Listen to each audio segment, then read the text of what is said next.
Welcome to Tigray Media House. My name is Maliti Brahana. It has been 22 months since the war on Tigray began, and we still have a complete siege on the people of Tigray. No access to fuel, no access to food, no access to water, no access to banking. The siege continues and people are dying daily because of inaction. These are preventable deaths in Tigray. Just this week, we saw a return to conventional warfare after the Ethiopian government began shelling again just a few days ago. Shortly after, a kindergarten was bombed in Mekelle, which was reportedly 14 people have died. The youngest victim is 3 years old. Today's guest is Rashid Abdi. He is an analyst and expert on the Horn of Africa. His analysis is poignant and timely, and even prior to the war beginning, Rashid was calling out that this was coming. I recall your messages, Rashid. Thank you so much for joining us today. We're honored to have you on the show. I recall your messages in October about troops coming from Eritrea coming south, and also the Ethiopian troops amassing on the southern border of Tigray. You were sending smoke signals up when no one was listening. So we're really honored to have you today to talk about what's next and what to expect, and just to analyze what has been happening in the Horn of Africa in general. So welcome. Thank you very much, Millet, and also my thanks to Tigray Media House for giving me this opportunity to, I think, share my thoughts about what is happening in Tigray. Yes. As you suggested, I think the resumption of conflict is definitely disappointing. It's a huge, I think, setback for at least the tentative efforts that were being made by not just the Tigrayans, but also Ethiopians as well, and also members of the international community to try to see at least a way out of the conflict in Ethiopia. But I think, this conflict has not caught anybody by surprise. It has been, you don't launch a war in days. You prepare for war. The preparations are very visible. You mass troops on borders. You move troops, personnel. So it is a huge logistical affair and cannot be hidden. And so the war was coming and everybody knew it. But apparently, I think the international community has this tendency of always being caught in a surprise.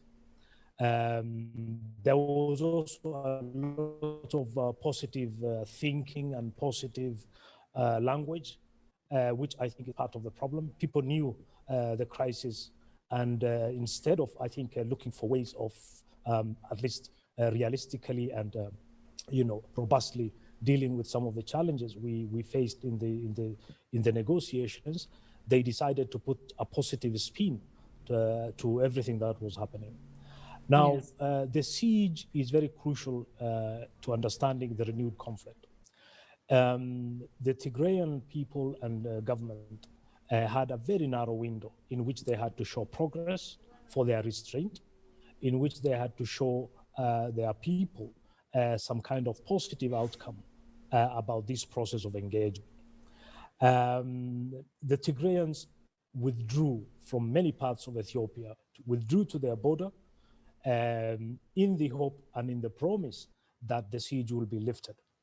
And the siege continued. And even worse, the siege became a matter for negotiations, which I think is astonishing, because the siege itself was very criminal. It had no basis in Ethiopian law, but also it has no basis in international law. It is it's a form of collective punishment under the UN conventions. And so when Abiy government said that negotiations, the siege had to be negotiated and then incrementally, eased, that sounded astonishing, I think, to the Tigrayan side. For the Tigrayans, it was just automatic. They are citizens of Ethiopia. They are entitled to their banking rights. They are entitled to basic amenities. So why has the siege become a matter for negotiations? And I think that is when it became clear that the capital, where they have more resources. This is not even considering what is happening to the people in the countryside. So the truce was not really a truce. And people point to the aid trucks that were coming in, and there are photo ops of these aid trucks and, lines and lines of trucks going into Tigray. But the truth is, it was grossly inadequate. It was not reaching, I describe it as if you take a water gun to a forest fire. It's just not going to meet the need there. Let me back up for a minute. I want to talk about what happened recently with the bombing at the kindergarten. What do you make of a government, bombing its own people repeatedly, by the way? This one just happens to hit a kindergarten, but bombing civilian targets, and then hitting a kindergarten. It's such barbarity. And the truth is, it's not the first time that it has happened, even in this war, in terms of hitting civilians and targeting IDP camps and hospitals. But even in 1998, the Eritreans bombed a school and killed 48 people were killed in that bombing. And so here we are again. What do you make of such barbarity of bombing a kindergarten? First of all, my commiserations with the families of the children who have been killed and also the other victims of the bombing in Mekelle. It is unfortunate, but as you suggested, this is a recurrent, there is a pattern, and it is a classic technique of warfare. If you want to basically make sure that there is some notice, and also you put pressure on your adversaries. I think conducting this kind of raids is quite routine. It's been done in conflict and warfare for decades, if not for millennia. So it's not new. Unfortunately, this is a repeated pattern, and the impunity of it is also what I think is astonishing. Abiy has gotten away with many, I think, similar atrocities. Unfortunately, there isn't any system of accountability. There was a UN, I think, team that went into Ethiopia recently to try to, I think, look at war crimes, but it hasn't, I think, received the kind of support that is required. One hopes that eventually there will be some form of, I think, justice for the victims of these kind of atrocities. It is inexcusable for an army the size of Ethiopia to be conducting, I think, strikes on kindergartens and playgrounds of children, whatever the excuse. Harming and putting civilians in harm's way is inexcusable. Now, the Ethiopian Air Force claims to have drones, and drones will probably give you greater accuracy, not entirely 100%. But when you also deploy air power in a conflict like Ethiopia, you are bound to cause civilian deaths for a variety of reasons. Conducting air raids in the midst of a busy city is always very, I think, dangerous. And after the bombing in Mekelle, I hope Addis will be dissuaded against deploying this kind of lethal power in cities.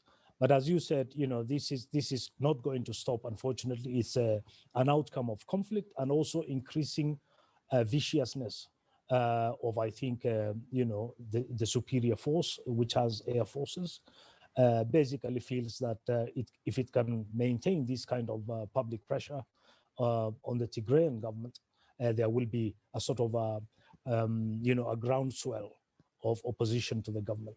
So this is to orchestrate fear and to cause, I think, resentment against the current government, which is in Mekelle. These are all techniques which have been used in warfare before. Yes. And frankly, and in short, it's terrorism is what it is. Terrorism on the people of Tigray. I think it's interesting too, you brought up drones. This particular strike was not a drone strike, but there were drone strikes in the past that should be more accurate. But if that's the case, then that means the Ethiopian government intentionally hit hospitals with those drones and intentionally hit the IDP camp, because that's what was hit with the previous drone. So I think that's a very interesting conversation.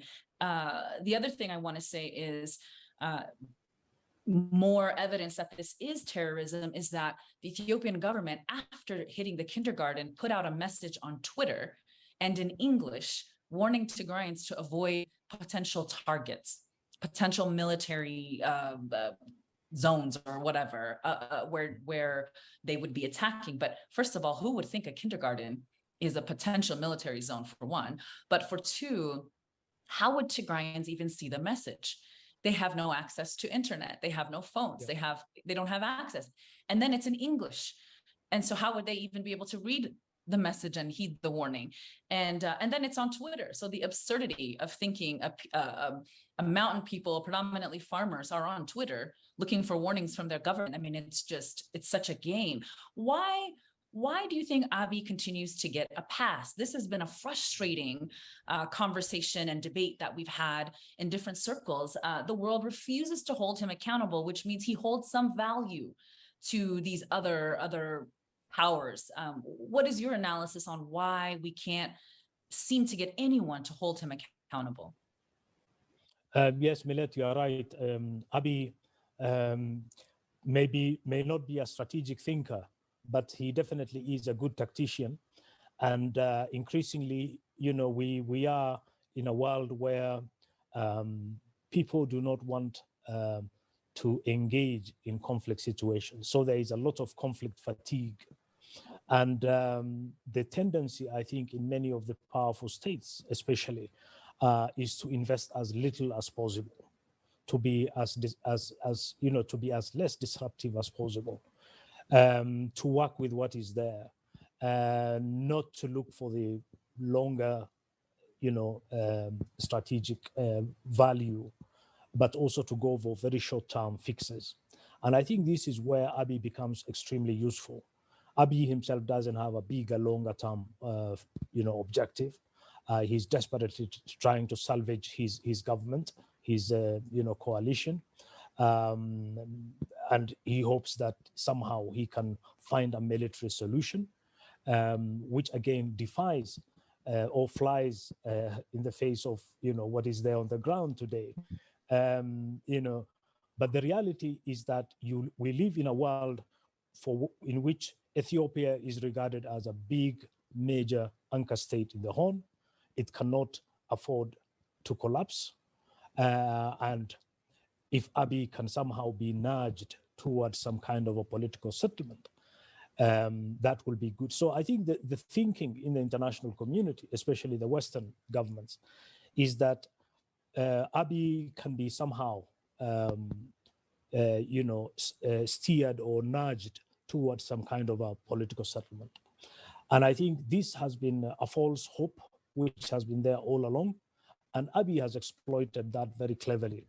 And if you look at the way he has played this game, is that first of all, he has not said that he's not ready for peace. He's engaged. He sent emissaries to Djibouti, to Seychelles, to engage the TPLF.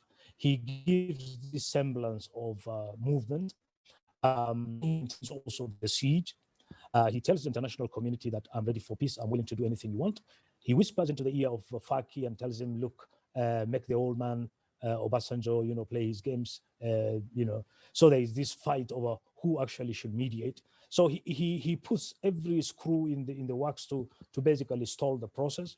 And you can see this is a leader who is playing for time, is disinterested in peace, And I think the time has really come for the international community to realize what kind of a leader Abiy is.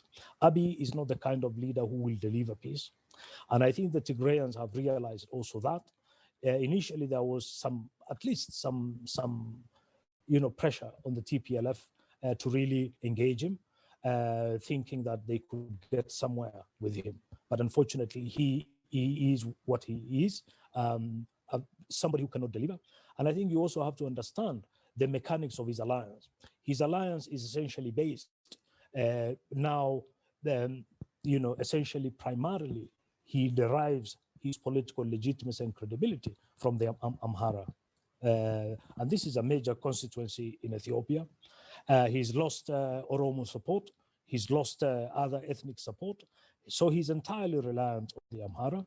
And the Amhara, for a variety of reasons, have a historical animosity with the Tigrayan people. And, this is also a historical sort of score settling which is going on with the extreme Amhara nationalists now using Abiy to achieve what they have always wanted, which is control of the agriculturally, lucrative and huge potential in Western Tigray, Wolkayit and other, districts. And so the other, I think, alliance, which is important to remember, is the Eritrean one. Eritrea does not want peace. They want to destroy Tigray. They want to destroy the TPLF. They will never rest until that happens. And all machinations that has been going on is to essentially achieve that. Is Eritrea, a possible party to a future peace talks? I don't think so. So this is a zero-sum game, unfortunately, in which one party has to prevail. And I think if the Tigrayans prevail over Abiy, their sights will definitely be on Asmara and on Eritrea, because that, I think, is where the problem lies. It is Asmara and Afewerki who instigated this conflict and who also keeps the momentum of this conflict going. So all these vested interests have a very powerful reason why peace is dangerous, because peace will maintain at least a stable, or rather will maintain the TPLF in power in Tigray. So let's talk about Eritrea, since you brought them up, because I think that they often get a pass in all of these conversations, or they're sort of a secondary point, when really a lot of this, as you said, originated because of Isaias Afewerki and his long-term grudge with the Tigray People's Liberation Front. Isaias and Eritrea is a pariah in the Horn of Africa. He fights with everyone. He's built an economy that depends on war to survive. I mean, their biggest export is probably people. There are more people outside of Eritrea than live in the country of Eritrea. There was a great documentary called Escaping Eritrea that came out not too long ago, giving the terrible conditions of the people in the country. Isaias Afewerki needs war in order to remain in power. He needs a boogeyman. He needs the people to feel like someone is coming for them. And so therefore they must fight and they must sacrifice their children. Right. What is your opinion about why he has so much influence and he's able to con, another country that's far greater? I mean, you could even describe them as two extremes. Ethiopia was a success story in Africa, and Eritrea was the failure story. And yet Eritrea has been able to sort of overtake the politics of Ethiopia. Why do you think he has so much influence? And do you think we can have peace so long as Isaias Afewerki is still keeps the power position that he has? I think let me start with the last question, because it is the easiest. There is no hope or prospect for peace in the Horn while Isaias Afewerki is in power, unless there is regime change in Asmara and in Eritrea. It is very unlikely that Ethiopia will be stable, or even other regions will be stable. Right now, there is also a crisis in Eastern Sudan in which the Eritreans are involved. Now, Eritrea is a small country, but it has a very powerful state. It has a very strong party machinery, which also has good mechanisms for infiltrating, enemy countries and institutions. In many ways, Eritrea is today the deep state in Ethiopia. They control the security services, the army command, and so on. And that is really astonishing, considering that this is a tiny country. But we are where we are, which is Ethiopia is now a much more weaker country. It is deeply fragmented, entirely reliant on the goodwill of Eritrea to basically keep off, Tigray. Contain Tigray. So the containment of Tigray is what brings Afewerki and Abiy together. Now, there have been reports in recent months that Abiy and Afewerki do not necessarily see eye to eye, and they have divergent interests, and at some point they will part ways. That is quite a possibility, but you can see what Eritrea is doing. Eritrea is actually planning for such an eventuality. We have seen how they have built these strategic alliances with Afar armed groups. They have built also strategic partnerships with the Amhara state. They train their security forces, they train their militia, including even the Fano.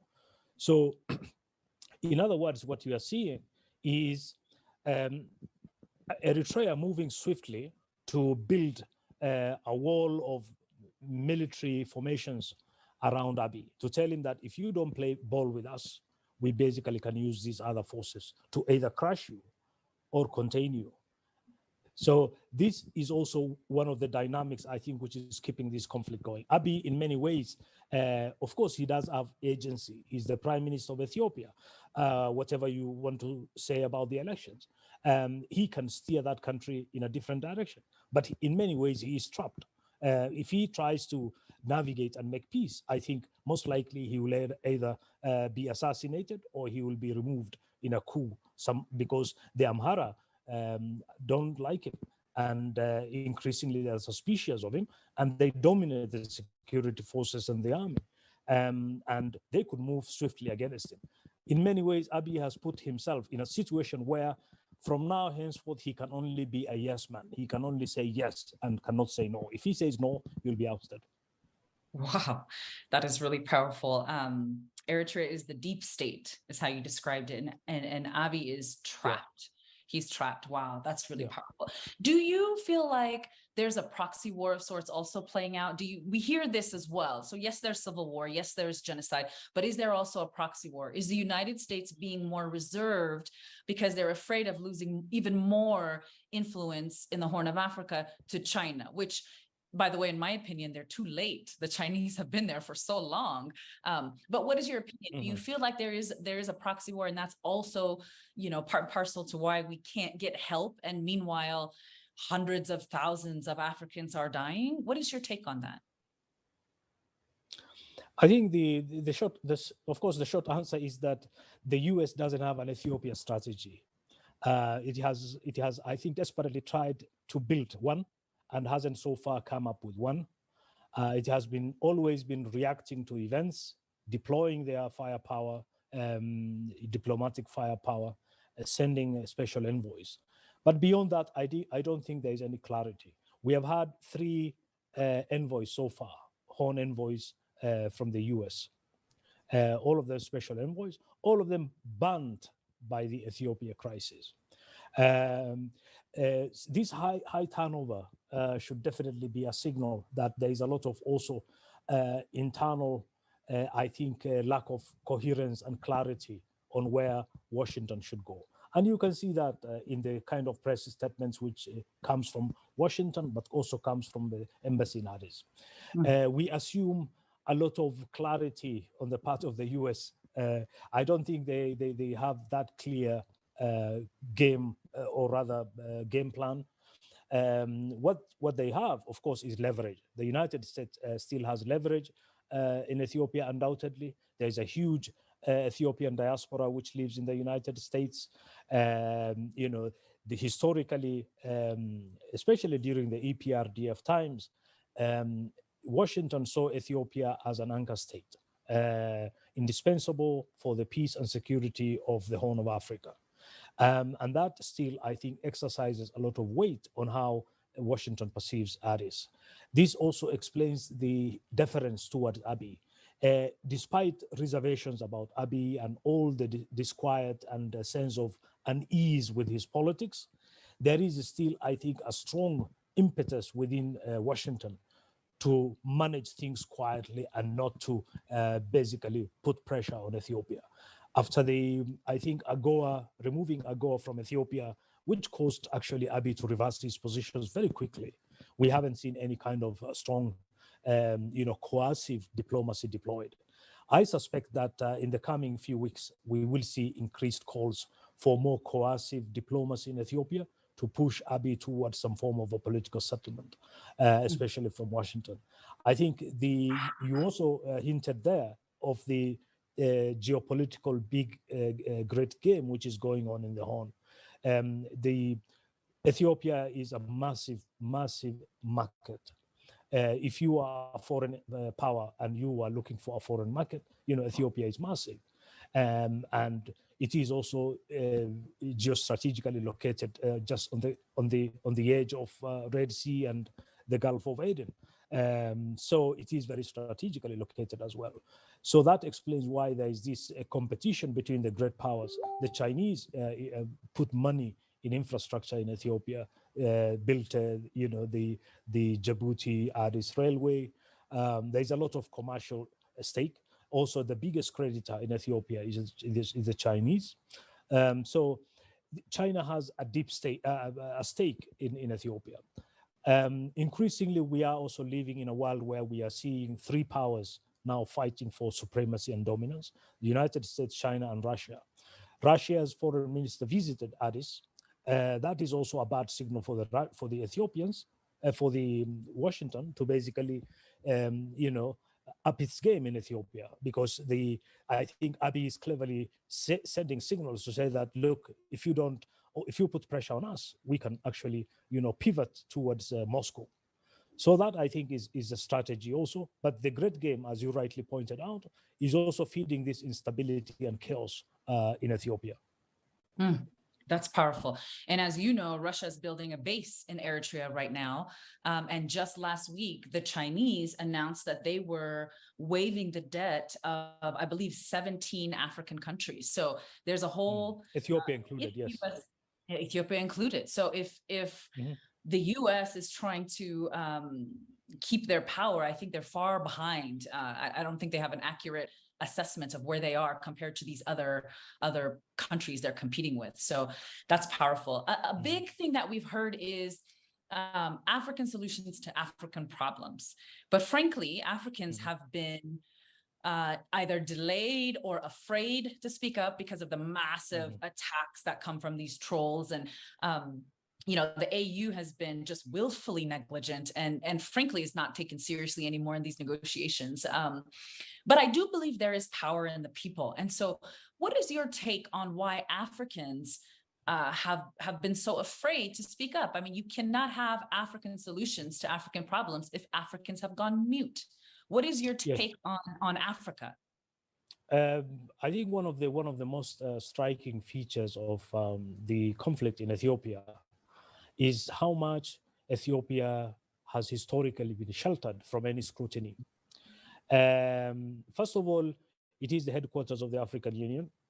Ethiopia, historically, especially during the imperial years, and the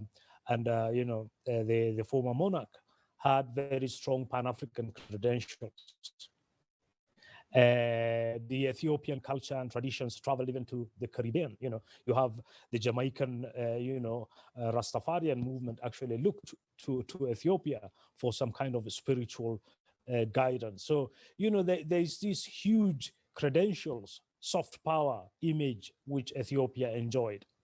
Now, people in Africa cannot believe that Ethiopia, is in crisis or is in conflict. or rather Ethiopia is cannibalizing itself. Its own ethnic communities are eating each other. They can't believe that.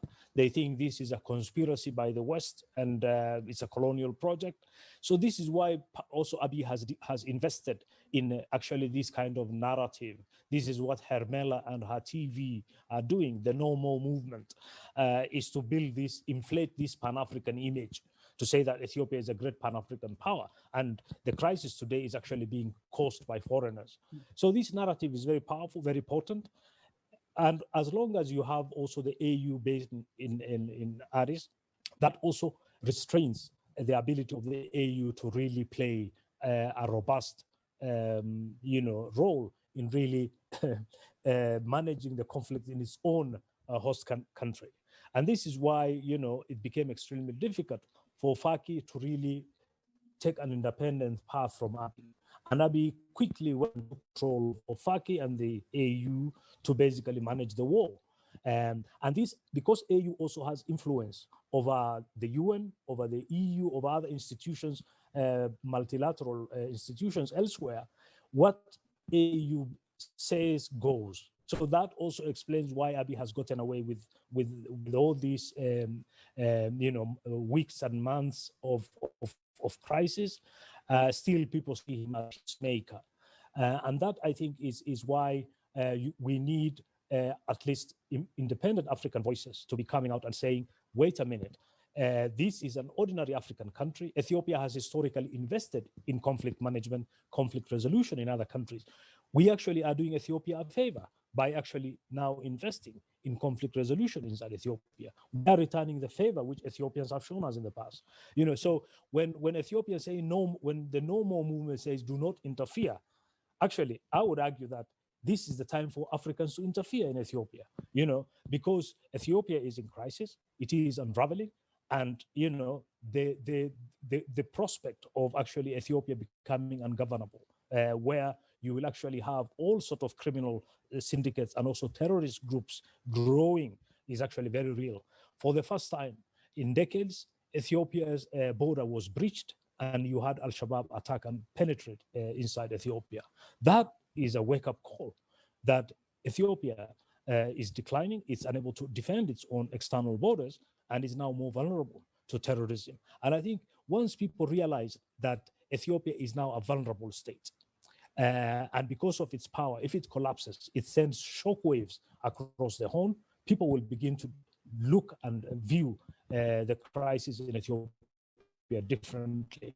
And I think we'll begin to engage differently. But it is also up to the Tigrayans to be making that kind of, articulate that kind of message to external, powers as well as, foreign powers. But I think that there's definitely a space for increased Tigrayan intervention and mediation and also diplomacy in Africa. We have excellent Tigrayan diplomats who served in the Ethiopian Foreign Ministry. They could be sent as emissaries to African capitals to tell people, look, what is happening in Tigray is essentially genocidal, and we need Africa to galvanize. When Africa says there is a problem and begins to toughen its language, the rest of the world will follow suit. But unfortunately, that has to be a process. But I think that it is something which can be done. Wow, you said Ethiopia is cannibalizing itself, and it's hard for Africans to recognize that. That's a really poignant statement, especially because quite literally Ethiopia, there are images coming out of burning Tigrayans alive, and the people doing it making jokes about, should we eat him with bread or should we eat him with injera? And they're not probably literally going to eat them, but even the jokes and the imagery that was coming just recently. This is recent. So, I should have given a trigger warning before saying that for people watching. But you said something really important too about this image of Ethiopian exceptionalism.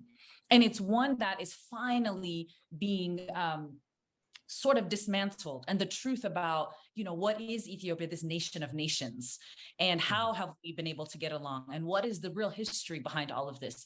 Many people don't even realize slavery didn't get outlawed in Ethiopia until the 1940s. So, there's a lot there, I think, that is not told honestly. And now all of those stories are starting to come out, and very gruesome ways. What do you think about the African Union and the negotiating that's happening with President Obasanjo? Do you think he's compromised at this point? I mean, he brought the absurd idea that Eritrea should be part of the negotiations. Now, of course, Eritrea is a part of the problem, but the idea that they would be a part of the solution in terms of being peace brokers doesn't even pass the sniff test. What is your thought on President Obasanjo, and do we need someone new to lead that, or what are your thoughts on that?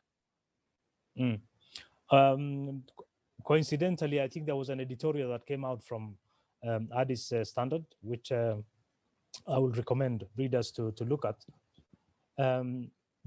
I think there's no doubt that the African Union mediation has been in crisis for a while.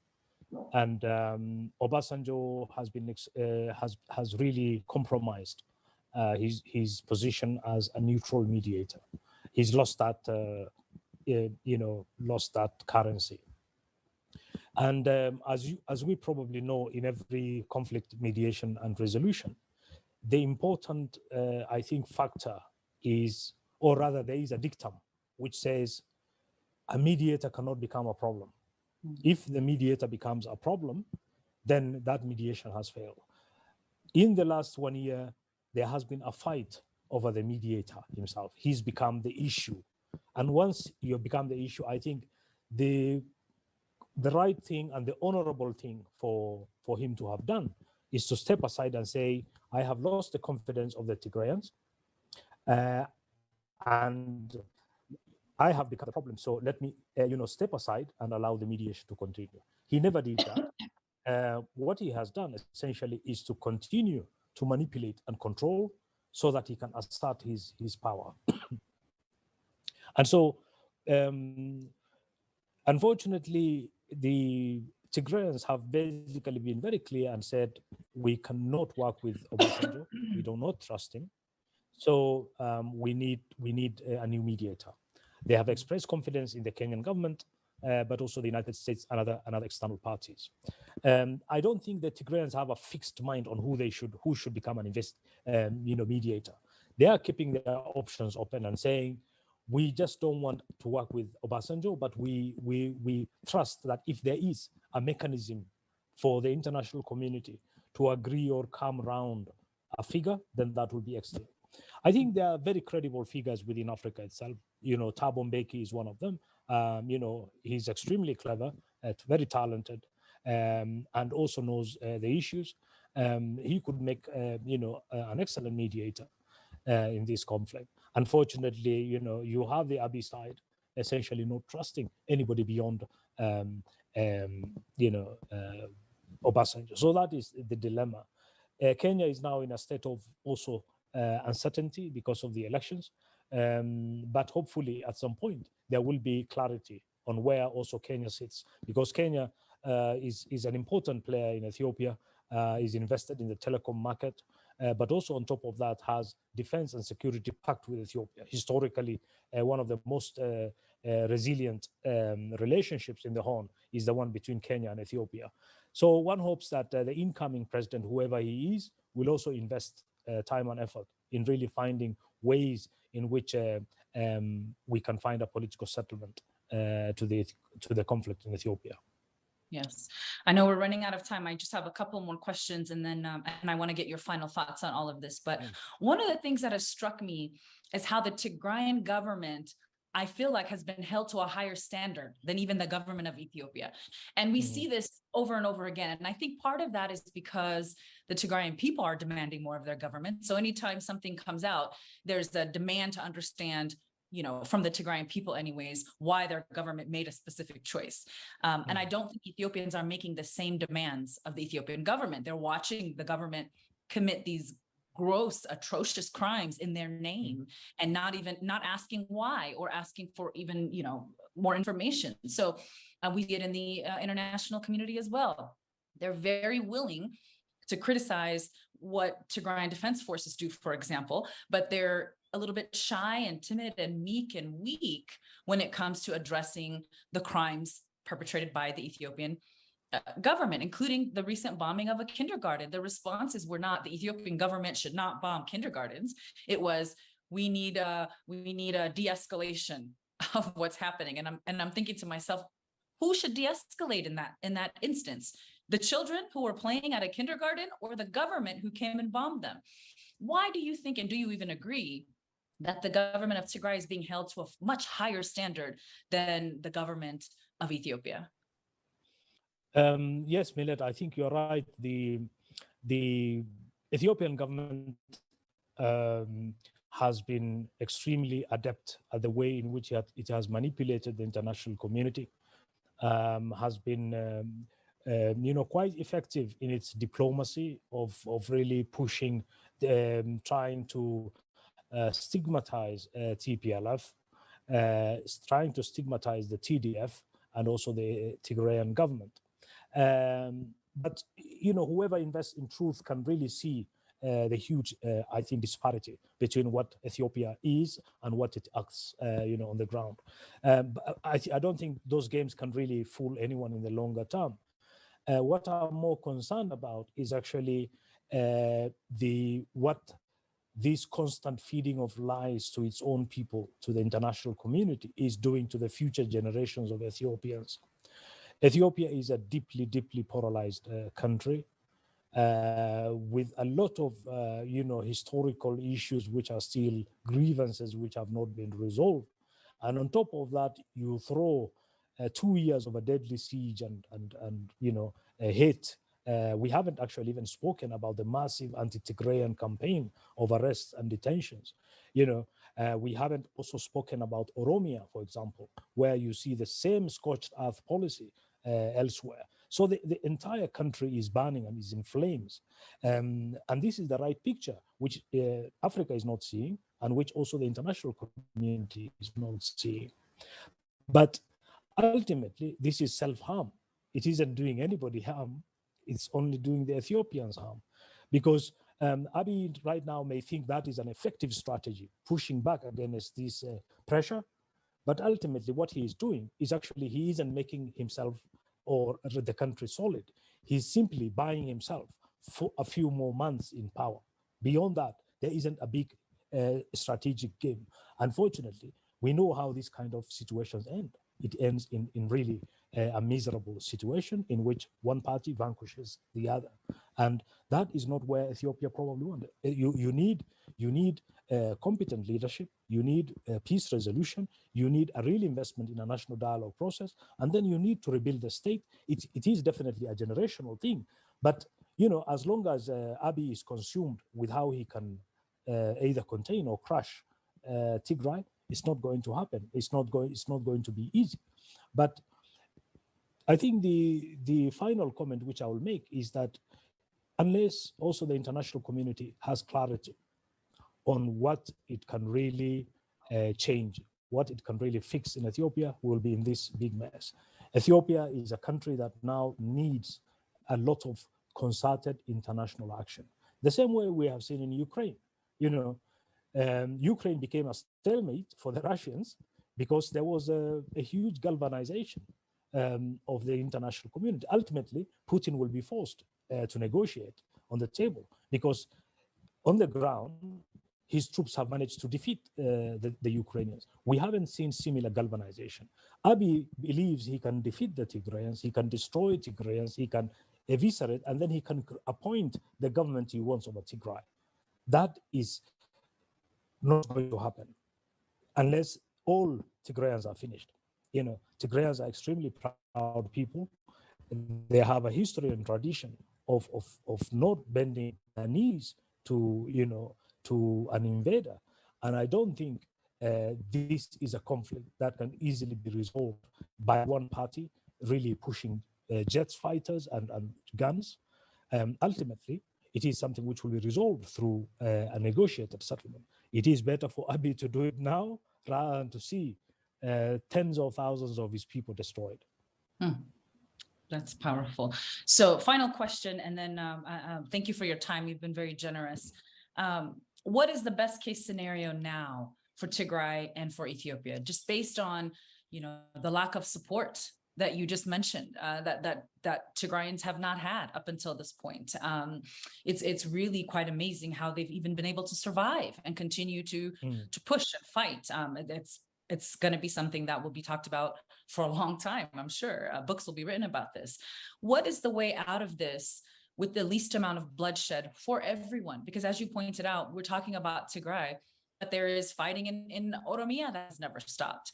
The entire economy in Ethiopia has collapsed, which is shocking, right? Being one of the fastest growing and most powerful economies in Africa to where they are now with 30+% inflation. And it just really is a sad state of affairs. So in your opinion, and I'll give you the final thought, what is the best case scenario now for everyone involved, and how do we get to peace? Because I do believe, regardless of where you quote unquote stand, although I don't believe you can stand on, there is no two sides to this story. I think starvation is wrong, rape is wrong, blocking people from basic human services is wrong, bombing kindergartners is wrong. You cannot be on two sides of these issues. However, somehow that the story is told that way. So I do believe people are hungry for peace. People are hungry for this to end somehow. In your opinion, what is the way out with the least amount of bloodshed and the quickest way to peace? You raised a fundamental question, which is, I think, despite the conflict in Ethiopia and the slip back into armed conflict, the solution is very easy. It is simply lifting the siege. Ethiopia could do, Addis could do that quite easily. Lift the siege, bring the Tigrayans on board, agree to consensual roadmap to a political negotiations and dialogue. You can find out who an external mediator, remove Obasanjo from the mediation role, agree with the Tigrayans on what to be done, dismantle all Eritrean influence inside Ethiopia, send back Eritrean troops back to their home, have a negotiated settlement also with the Amhara state, tell them the truth that they can only be part of an Ethiopia which is democratic, which is inclusive. They cannot dominate Ethiopia. Ethiopia can be a federal, multi-ethnic, democratic state. It cannot be a dominant imperial state. And I think those are the realities which, unfortunately, the current leadership in Addis is not grappling with. But we make things too complicated when actually the roadmap to peace is very clear. Abiy failed to deliver on the siege. He failed to actually honor his commitments. After 2 rounds of talk, the talks collapsed basically because he was massing troops. He is the author of this current conflict. And so if you look at the pattern, it does not augur well for the future of Ethiopia. But everybody knows this is not rocket science. This is something which can easily be resolved by the two parties agreeing consensually on a roadmap. And Abiy knows what is to be done. Thank you so much, Rashid. Your analysis and expertise has brought a lot of clarity over the past 2 years. So we're grateful for your time with us, and hope we'll see you back again on Tigray Media House. Thank you so much. Thank you very much, Millet. Appreciate it. Thank you for having me. Thank you.